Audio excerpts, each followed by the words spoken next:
Đó, nhìn đi.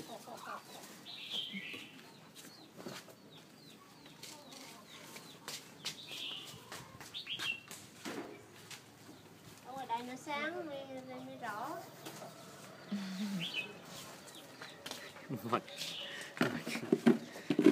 Mà dẹp nó cười cái nó. Cho nó cười. Mà dẹp nó cười. Nó cười lên nó. Đây là Quý Văn Tí. Đây là Quý Văn Tèo. Nhà hai thằng sát bên.